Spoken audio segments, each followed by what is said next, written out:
was thinking about how I was going to start this morning, and my first thought was to, of course, not only welcome you and wish you to have a very pleasant day, but to also sort of give you a little bit of the background in terms not only of how I came up with this title, this Dialectical Tensions, and what Dialectical Tensions is all about, which I'm immediately going to explain, but also a little bit of the history behind it, so as to make more sense.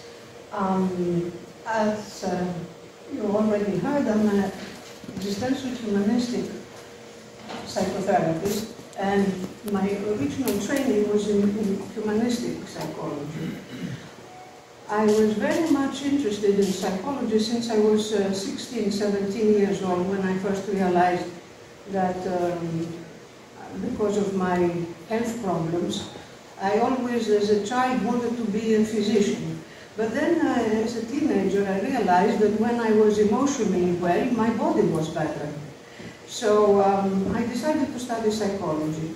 But my big issue was freedom. And was I really free from my conditions and the way I was born? So I had a little bit of a dislike for deterministic theories. And so I turned to the third wave, the humanistic psychology. But I was trained in the psychodynamic tradition. So I always had this idea about inner conflicts. And most psychodynamic theories discuss about the idea of anxiety as being part of is a sign of these inner conflicts, that there is something inside of us that is causing us anxiety because of depending on what is conflicting. And of course, even Jung, in his existential theory, just substituted the idea of inner conflicts based on instincts, as Freud's theory suggested, with anxiety being a signal for our awareness of existential concerns. But for me, the idea of a conflict implied that there is something to be solved, and that if we work hard enough, we would resolve this kind of conflict, this inner tension. As I became more and more aware of myself and also of working with my clients, I realized that this is not really true, and that the existential understanding of anxiety is really that anxiety is part of our being human and of the way life is, our human condition. It is not something that we can ever stop having. But what is it that is causing the anxiety? And what are really these conditions that are creating this tension, which is really unsolvable? It is not something that can be solved. It is just something that we can temporarily appease in some ways. So, dialectical tensions are a way to understand anxiety existentially as part of our living with dilemmas that can never be fully resolved. And these dilemmas are continuously negotiated throughout life, and psychotherapy, of course, can really help us to explore and temporarily take a stance towards these dialectical tensions. And I emphasize the term temporarily because we temporarily sort of take a stance to where we stand in these dilemmas. And as circumstances change, or as we change, as we develop, as we grow, our position in these dilemmas constantly is renegotiated and is changed. Oops. I pressed something wrong. Okay. Okay.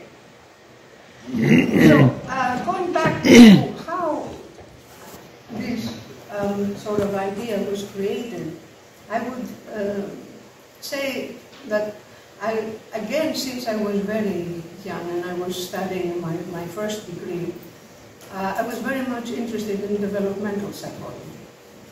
And I was trying to really understand how we evolve and develop and what are really the conditions that have led us to be who we are today.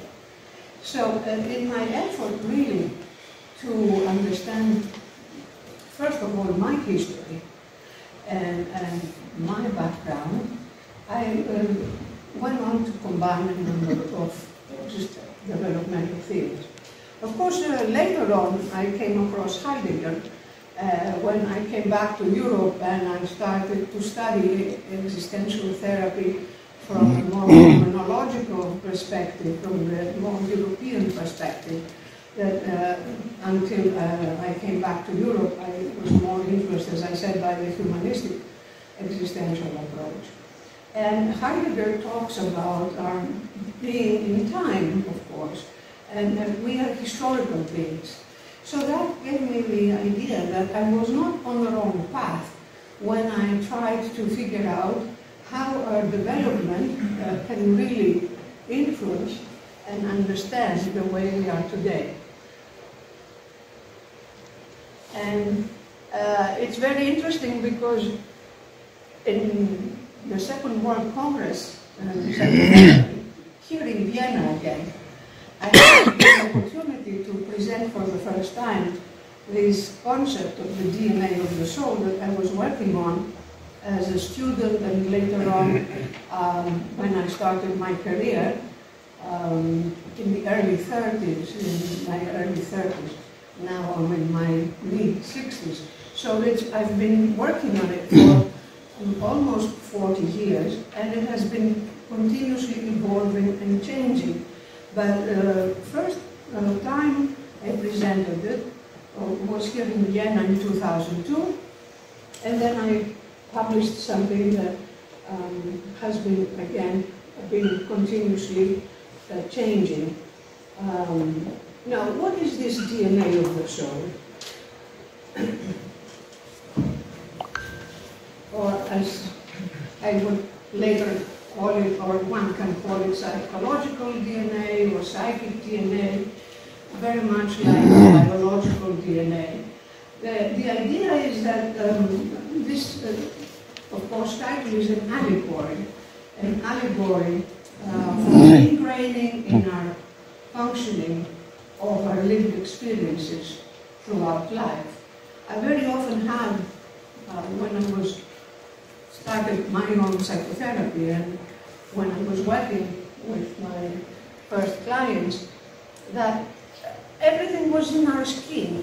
And that's why change is so difficult, because all of our lived experiences are ingrained, are in our skin. It is basically who we are.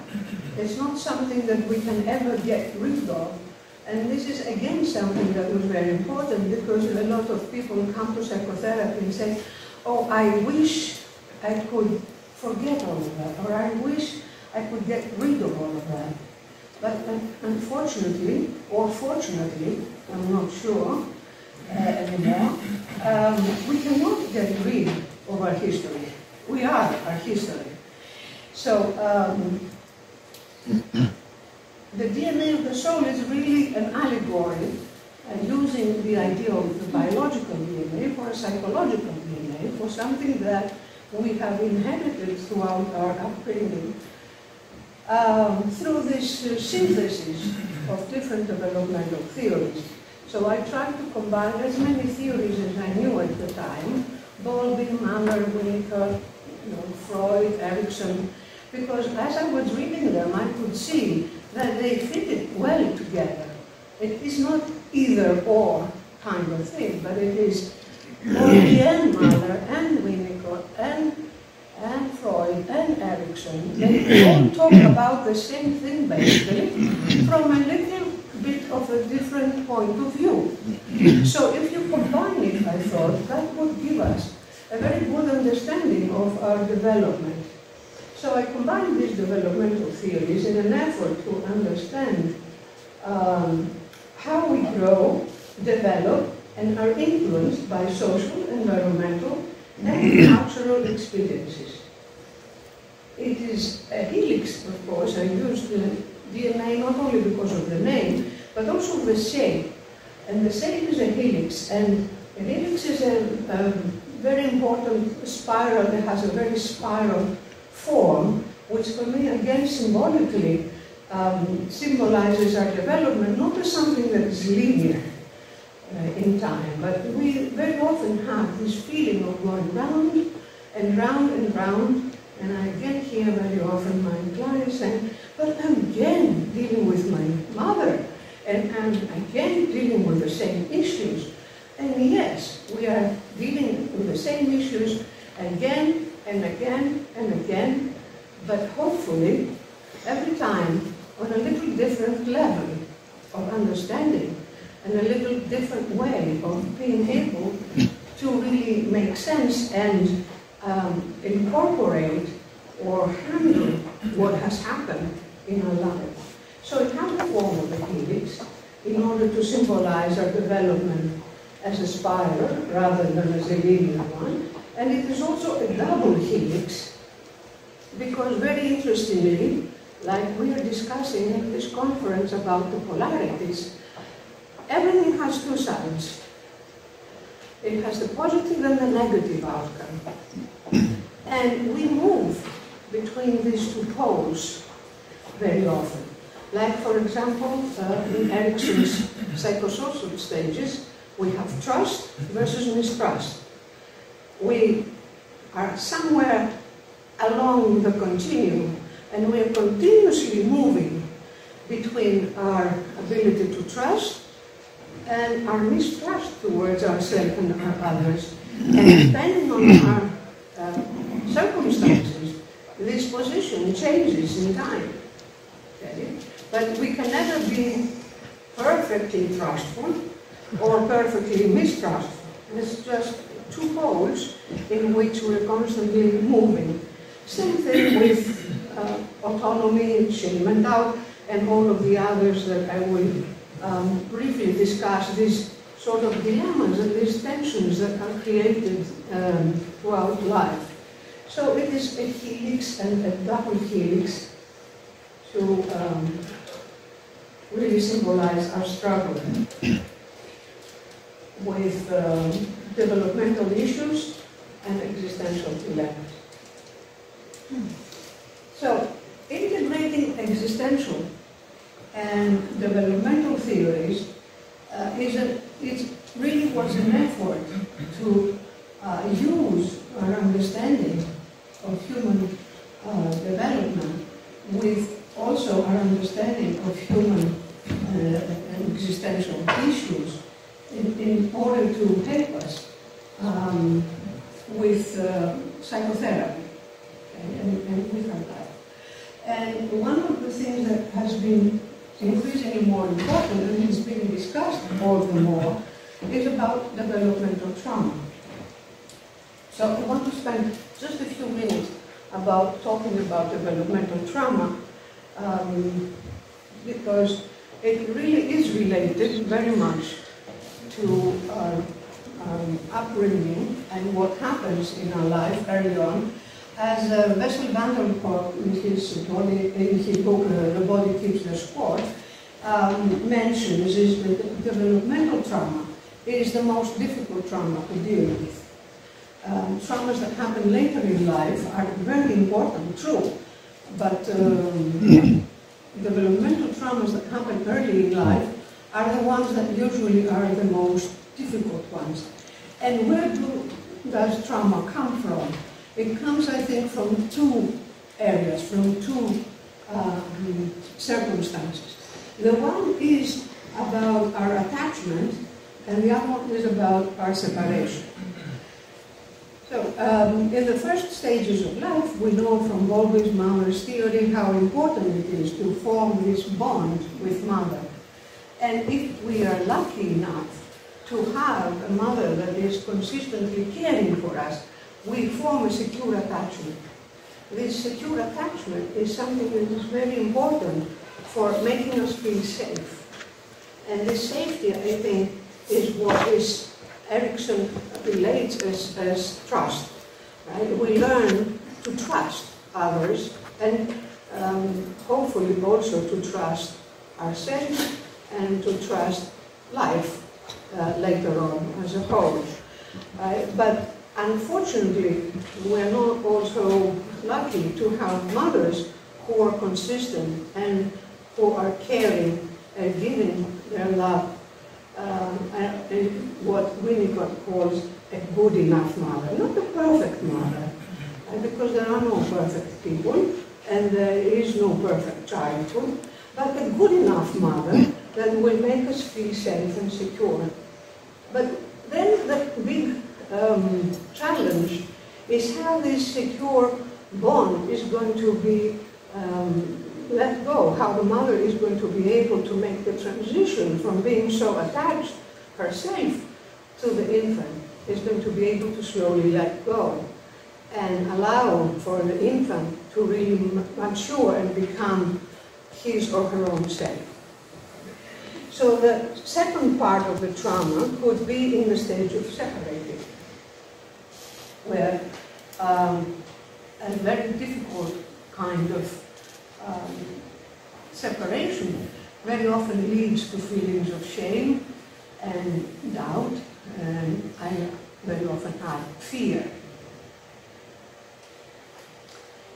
Later on, after I had combined all of these theories, a sort of neuroscience came to really support Bowlby's theory about attachment and to also give us some more information about how the early bonding and attachment experiences build the networks of the social brain, but also provide for the building of the brain as a whole. So we now know that these early relationships play a very important role for how we are as human beings. And Dan Siegel is also writing, the early emotional regulation established by a mother-infant synchrony contributes to the organization and integration of neural networks and the eventual development of self-regulation in the child. And this is a very important idea of the ability to self-regulate, which is further explored by another Daniel Hill, in his very interesting book called Affect Regulation Theory, where he says, of course, as we all know, that affect is at the core of our being. It is a measure of our heart. It excites us and deflates us, connects and distances our relationships with others. When affect is regulated, we are at our best. Now, attachment patterns are related to affect regulation and self-state regulation. They affect both brain functioning and the autonomic nervous system that, of course, regulates our ups and downs. The sympathetic and the parasympathetic system are being regulated when affect is regulated, we feel safe. So in conditions where we feel safe, we're calm. We're not, our affect is regulated and we are working at our best. But unfortunately, as we all know, life is full of crises. And the question, the big question, is how do we deal with crisis and how easy it is for us to reach a new balance? Or are we so dysregulated that it takes a very long time for us to be able to find a new balance? So emotional health in many ways has to do with this ability to regulate our affect. And it appears that our affect regulation is very much related to early attachment patterns, but it can also be in many ways restored in later relationships. So that's where psychotherapy plays a very important role, because the establishment of a secure bond with the therapist is reparatory in that kind of way. But we as therapists need to be able to be self-regulated so that when something traumatic comes in, we are able to handle it in a way that is really helping our clients to learn how to regulate or to feel safe enough so that it can self-regulate.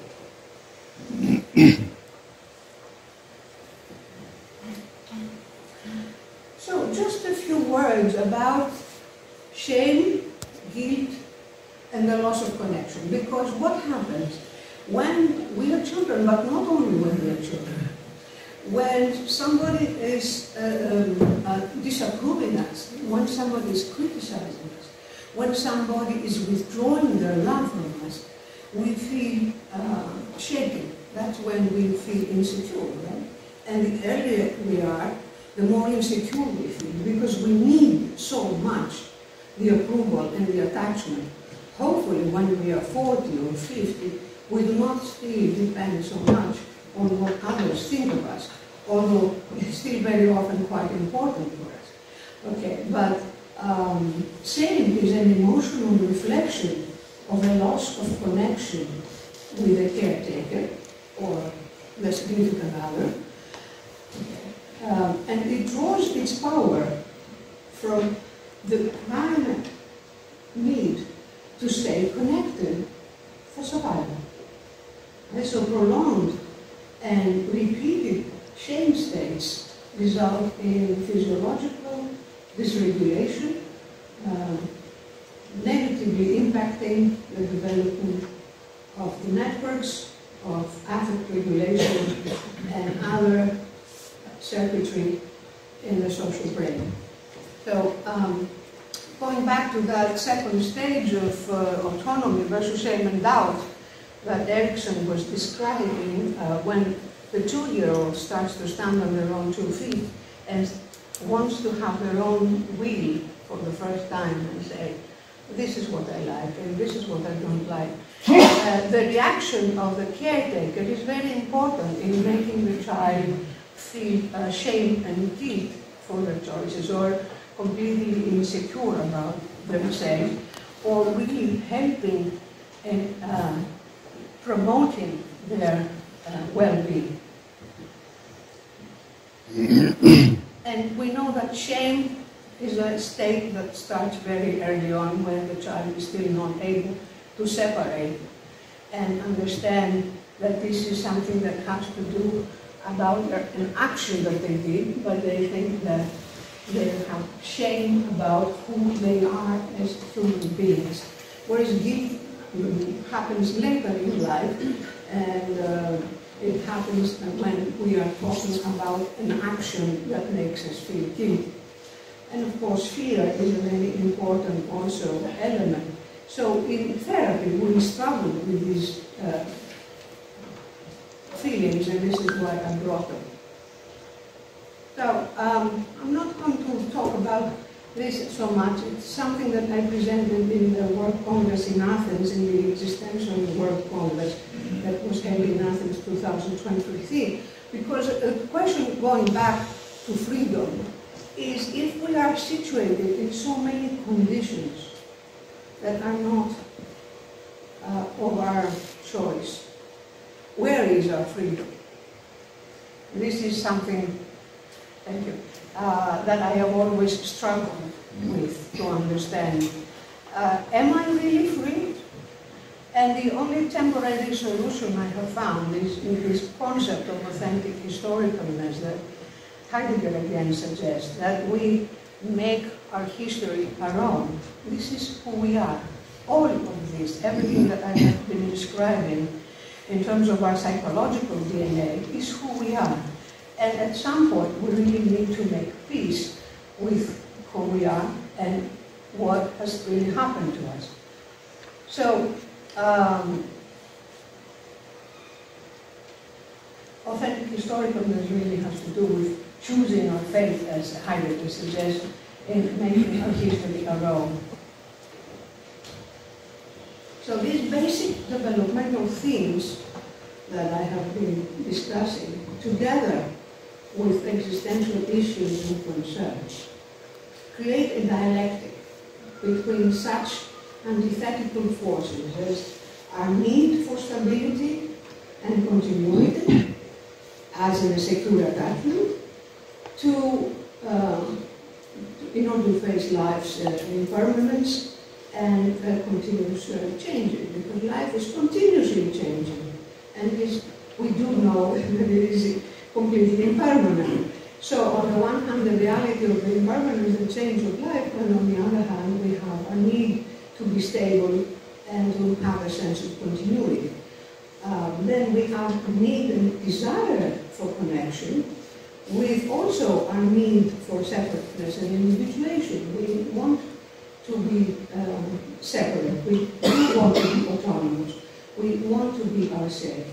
Then we have our need and desire to feel efficient and competent, with feelings of doubt and really insecurity that we very often move in these. So these are paradoxical dilemmas that are integral to being human and are constantly renegotiated throughout our life, as I said already, depending on also circumstances and our age, because it's very different when you are 10, very different when you're 20, very different when you're 30, and so on. So, at the core of our existence, there are existential dilemmas, like self and other, like freedom and security, like self-worth and efficiency, with doubt and diffidence.